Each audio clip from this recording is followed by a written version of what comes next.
اسلام کا یہ حکم ہے کہ اگر کسی مرد کے سامنے کوئی غیر محرم عورت آ جائے تو وہ اپنی نگاہیں نیچی کر لے، اور عورتوں کے لیے بھی یہی حکم ہے کہ اگر اس کے سامنے کوئی غیر محرم مرد آ جائے تو وہ اپنی نگاہیں نیچی کر لے۔ کبھی ہم میں سے یا آپ میں سے کسی کے ذہن میں یہ خیال آ سکتا ہے، اور آتا بھی ہے، کہ صرف دیکھنے سے کیا ہوتا ہے؟ اگر کسی مرد نے کسی عورت کو دیکھ بھی لیا تو اس میں کون سا غلط کام کیا؟ اگر دل پاک ہو تو صرف دیکھنے سے کون سا گناہ ہوگا؟ دیکھا ہی تو ہے، کوئی غلط کام تو نہیں کیا ہے۔ نگاہوں کی حفاظت کے تعلق سے یہ اور اس طرح کے بے شمار خیالات انسان کے ذہن میں جنم لیتے رہتے ہیں۔ آئیے دیکھتے ہیں، کبھی سوچا ہے کہ اگر راہ چلتے ہوئے اچانک سانپ نکل جائے تو ہمارے اوپر کیا اثر ہوتا ہے؟ صرف دیکھا ہی تو ہے، ابھی سانپ نے کاٹا تو نہیں ہے، لیکن اس کا اثر کیوں ہو رہا ہے ہم پر؟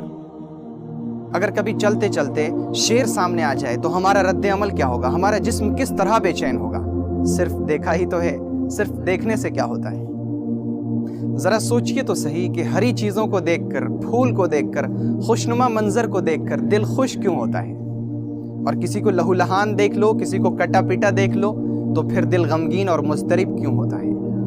میت کو دیکھ کر انسان پر غم کیوں طاری ہو جاتا ہے؟ صرف دیکھا ہی تو ہے، ہم مرے تو نہیں۔ جی ہاں، آنکھیں بہت کچھ بولتی ہیں اور آنکھیں بہت کچھ کہتی ہیں۔ آئیے میں آپ کو ایک سائنسی رپورٹ دکھاتا ہوں۔ 2016 میں سائیکولوجیکل سائنس میگزین نے ایک تحقیقی رپورٹ شائع کی، جس میں سائنسدانوں نے بچے پر اور اس کی ماں پر ایک بہت ہی عجیب اور انوکھا تجربہ کیا۔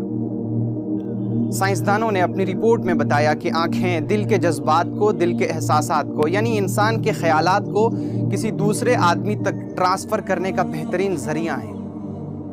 انہوں نے جب ماں پر اور اس کے بچے پر تحقیق کی تو معلوم ہوا کہ جب ماں غمگین ہوتی ہے، مضطرب اور پریشان ہوتی ہے تو بچہ بھی پریشان ہو جاتا ہے، وہ رونے لگتا ہے، وہ سکون محسوس نہیں کرتا ہے۔ لیکن جب ماں بہت خوش ہوتی ہے، بہت مطمئن ہوتی ہے تو پھر بچہ بھی بہت مطمئن ہو جاتا ہے، بہت سکون محسوس کرتا ہے۔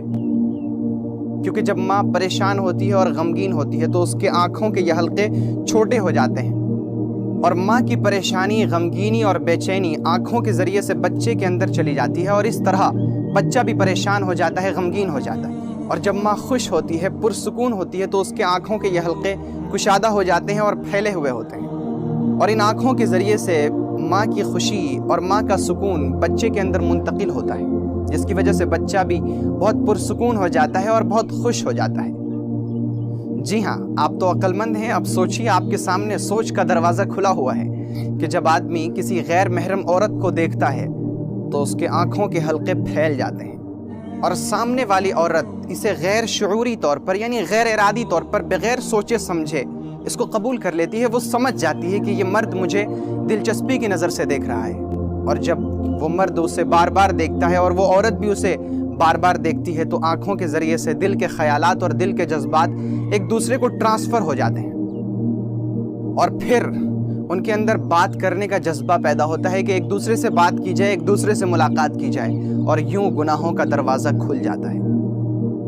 اسی لیے تو قرآن پاک نے نگاہوں کو نیچے رکھنے کا حکم فرمایا ہے، اور رسول پاک صلی اللہ علیہ وآلہ وسلم نے حضرت علی رضی اللہ تعالیٰ عنہ کو مخاطب کر کے فرمایا، اے علی، اگر ایک بار کسی غیر محرم عورت پر نظر پڑ جائے تو پھر دوسری بار اسے مت دیکھو، کیونکہ پہلی نظر تو معاف ہے مگر دوسری نظر معاف نہیں۔ اور اسی لیے تو قرآن پاک نے مردوں کو بھی نگاہیں نیچے رکھنے کا حکم فرمایا اور عورتوں کو بھی نگاہیں نیچے رکھنے کا حکم فرمایا ہے۔ جب آدمی بد نظری کرنے لگتا ہے، یعنی جب غیر محرم عورتوں کو دیکھنے کی اسے عادت پڑ جاتی ہے اور شہوانی محرکات یعنی غلط مواد، فحش مواد دیکھنے کی اسے عادت پڑ جاتی ہے تو پھر وہ بڑے بڑے گناہوں میں مبتلا ہو جاتا ہے، اس سے نیکی کی توفیق چھین جاتی ہے۔ اور صرف اتنا ہی نہیں بلکہ جسمانی طور پر اس کا دماغ بوجھل رہنے لگتا ہے، اس کا دل مضطرب اور پریشان رہنے لگتا ہے، وہ سکون محسوس نہیں کرتا ہے، اور اس کے بدن ہاتھ میں طرح طرح کی بیماریاں پیدا ہونے لگتی ہیں۔ اور آج جب کہ ہر طرف عریانی اور فحاشی کے نظارے ہیں، انٹرنیٹ پر بھی اگر دیکھا جائے تو ہر طرف فحاشی کے مواد پھیلے پڑے ہوئے ہیں، اس وقت اپنی نگاہوں کی حفاظت کر لینا بہت بڑا مجاہدہ ہے۔ آئیے بد نظری سے بچتے ہیں، کیونکہ آپ تو جانتے ہیں کہ بد نظری یعنی غلط چیزوں کو دیکھنا آنکھوں کا زنا ہے، اور رسول پاک صلی اللہ علیہ وآلہ وسلم نے بھی یہ بات فرمائی آنکھوں کے زنا سے بچو اور آنکھوں کا زنا دیکھنا ہے۔